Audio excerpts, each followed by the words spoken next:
No niin, morjesta ja tervetuloa uuden videon pariin.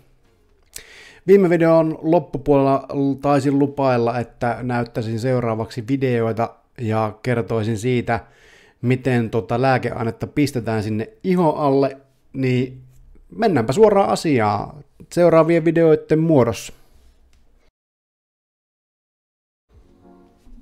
Okei, mä voisin kertoa vähän tästä kynästä tosiaan. Tässä on tämmönen korkki. Ja otetaan tästä irti. Ja täällä näkyy sisällä se aine.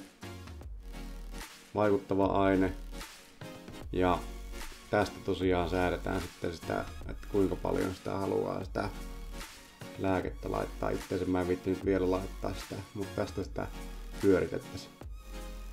Ja sillä saisi korotettua annoskokoa tosta.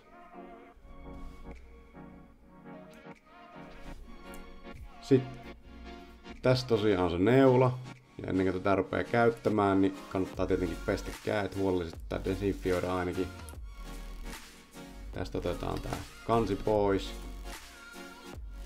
Näyttää tältä. Ja laitetaan sitten tähän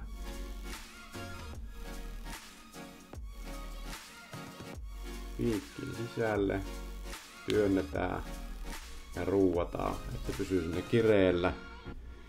Sen jälkeen tästä otetaan 2 näitä huppuja pois. Ja sieltä löytyy aivan pieni neula sitten, minkä mä näytän kohta. Miten se laitetaan sun ihon alle. Tästä tosiaan saa säädettyä se annoskoo. Eli lähdetään pyörittää sitä. Ja mulla on vielä se kaikista pienin settari, eli 0,6. Sehän on siinä. Sitten lähdetään vaan piikittelemään.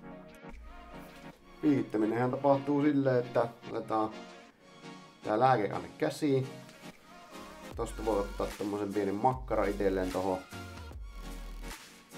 Sitten painetaan se tonne ihon sisälle.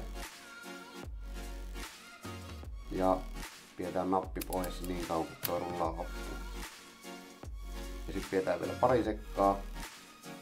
Ja sitten voi ottaa pois. Se oli siinä. Sitten nämä ylimääräiset piikit. Nämä on kertakäyttöpiikkejä. Nämä pitää tietenkin hävittää asianmukaisesti. Mä säädön niitä tommoseen muovirasiaan ja sitten kun niitä kerääntyy sinne tarpeeksi, niin mä käyn viemässä tonne apteekkiin.